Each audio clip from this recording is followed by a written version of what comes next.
सभी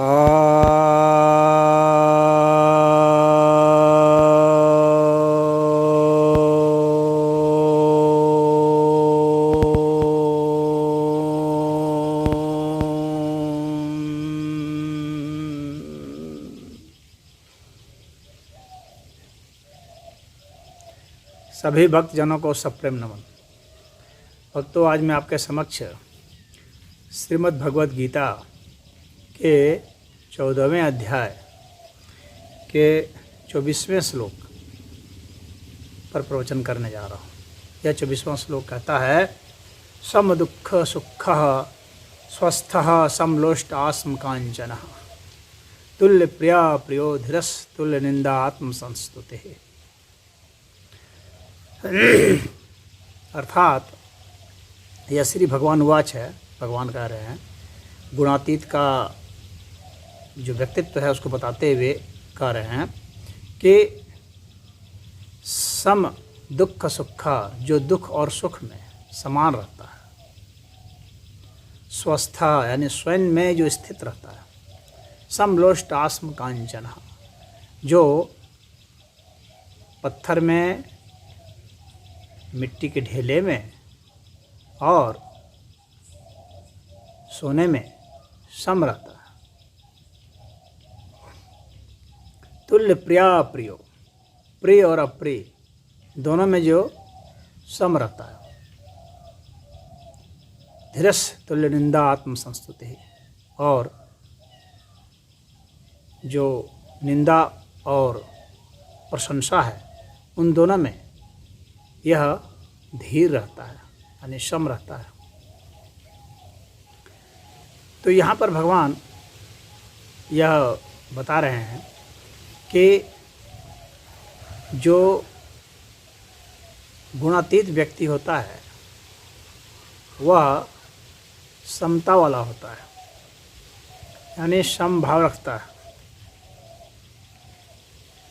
समभाव का कदापि यह अर्थ नहीं है कि उसे ज्ञान नहीं होता है कि कौन जो है उसको निंदा, उसकी कौन निंदा कर रहा है, कौन उसकी प्रशंसा कर रहा है या कौन जो है उसके लिए प्रिय है, कौन अप्रिय है, और क्या मिट्टी का ढेला है, क्या सोना है, क्या पत्थर है। ऐसी बात नहीं है कि उसको पता नहीं होता, सब पता होता है, ज्ञान होता है उसको पूरा। बिना ज्ञान के समता नहीं आती है। तो ये मूर्ख व्यक्ति का नहीं है, पागल व्यक्ति का लक्षण नहीं है। पागल होता है जो सोना और पत्थर को भी लोग कह सकते हैं कि वो तो पागल एक जैसा व्यवहार करता है। लेकिन ऐसी बात नहीं है, वह समता वाला होता है, यानी भाव से सम होता है, ज्ञान उसे पूरा होता है, और किसके साथ किस तरह का व्यवहार करना चाहिए यह भी उसको पता है। ऐसा नहीं है कि वह जो है पत्थर को अलमारी में जाकर रख देगा या मिट्टी के ढेले को रखेगा। मिट्टी के ढेले के साथ जैसा व्यवहार होता है वैसा ही व्यवहार करेगा। सोने को जहाँ रखना है अलमारी में वहीं रखेगा। उससे सुख और दुख का बोध होता है। कोई कोमा में नहीं होता है कि उसे बोध ही नहीं होगा। तो उसे पर्याप्त बोध होता है। सुख दुख के सारे रहस्य का उसे पता है, कैसे सुख होता है, कैसे दुख होता है, कहाँ सुख होता है, कहाँ दुख होता है, कौन अंतिम भोगता है, हर चीज़ की उसको जानकारी होती है।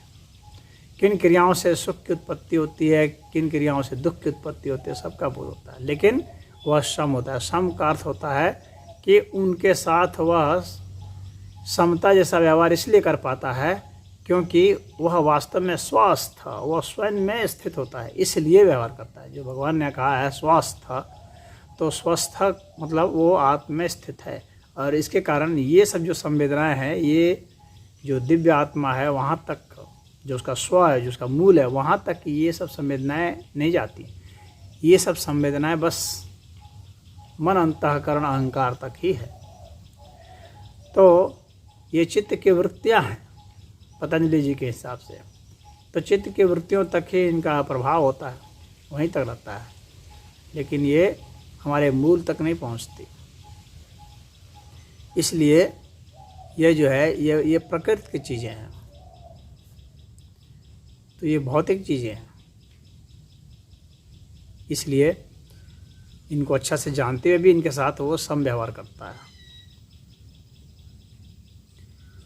पत्थर का और ढेले का, इन सब का वो व्यवहार जानता है और उसके साथ उचित व्यवहार करता है वह। परंतु वह जानता है कि ये सब यहीं पर हैं, सब बराबर हैं, सब प्रकृति के हैं। वो यही समझता है सब प्रकृति के हैं, प्रकृति के हैं। सोना है, लोहा है, तांबा है, चांदी है, जो भी धातुएं हैं और मिट्टी का ढेला है, वह सब जानता है कि ये प्रकृति के हैं। बस उसका इतना जो ज्ञान हर समय जो रहता है, उसके कारण जो है वह समझता है कि यह जो है यह हमारा मूल तत्व नहीं है, और इसके कारण ही उसमें समता आती है। प्रिय और अप्रिय क्या है? ये मन की चीज़ें हैं। कोई हमें प्रिय लगता है क्योंकि वह हमारे मन के अनुकूल कार्य करता है, मन के अनुकूल व्यवहार करता है, इसलिए कोई प्रिय है। कोई प्रतिकूल व्यवहार करता है, इसलिए वह अप्रिय है। तो प्रिय और अप्रिय के कारण वो जानता है वह व्यक्ति कि ये प्रिय और अप्रिय का जो व्यवहार है ये कहाँ तक है? ये मन तक है, अहंकार तक है।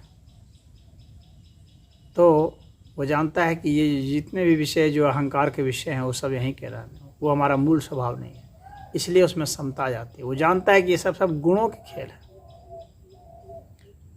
सत्वगुण जिनमें ज़्यादा हो जाते हैं वे सत्वगुण वाले को प्रिय होते हैं,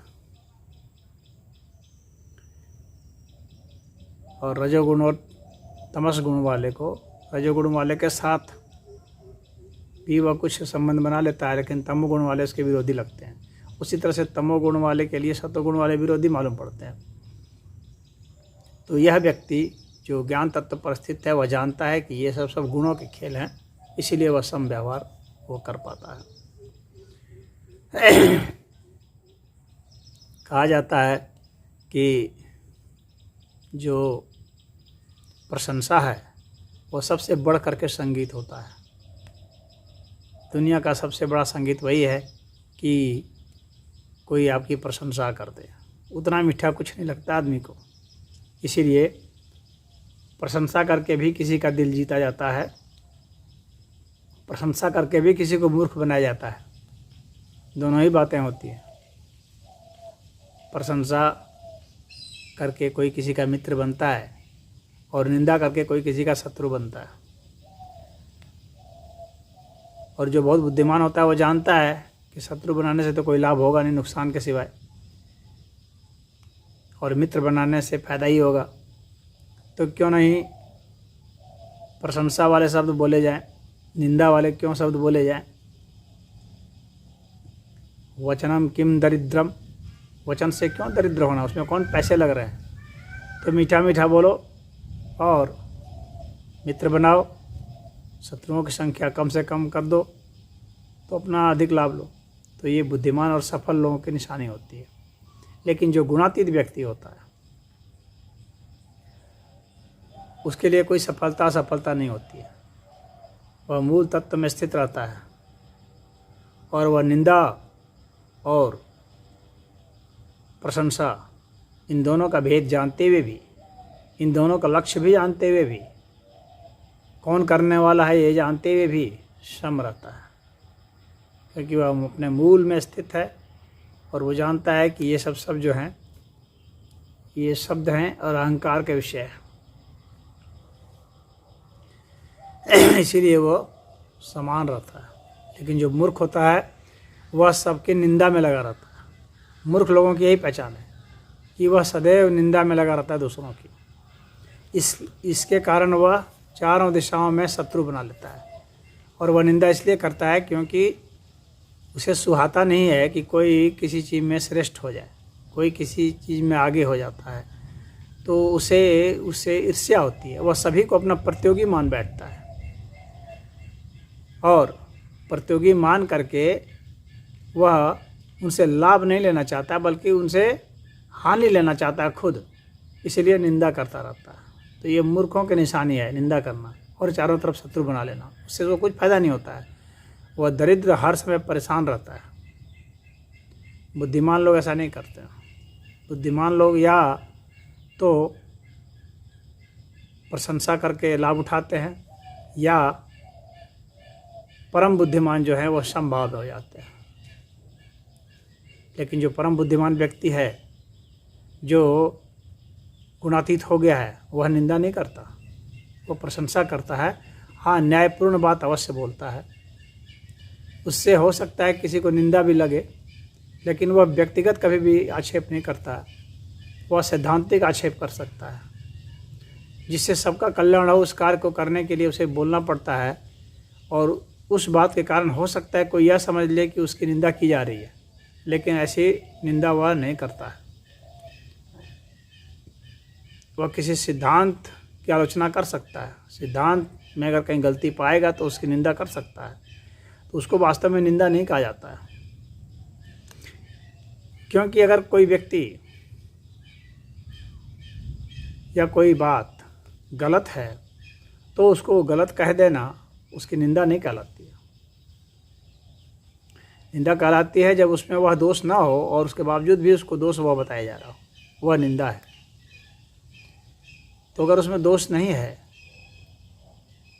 तब कोई चारों ओर घूम घूम करके कह रहा है कि नहीं इसमें ये दोष है, ये दोष है, तो वह झूठी निंदा है।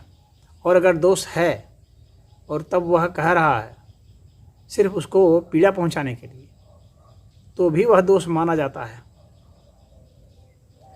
लेकिन यदि किसी में दोष है और वह उस दोष को भी गुण के रूप में बढ़ा चढ़ा करके बता रहा है, तब यदि कोई उसको इंगित करता है कि नहीं ये आपका दोष है, तो उसको निंदा नहीं कहेंगे, उसको यथार्थ दर्शन कहते हैं। वह क्षमता की बात है। तो इन बारीक से अंतर को समझना व्यक्ति के लिए बहुत ज़रूरी है, जो भगवान के उपदेश हैं। तो उम्मीद है कि आप इस श्लोक का अर्थ समझ गए होंगे अच्छा से, और यदि कोई आपको इसमें कोई जिज्ञासा बनती है तो आप कमेंट बॉक्स में लिख सकते हैं।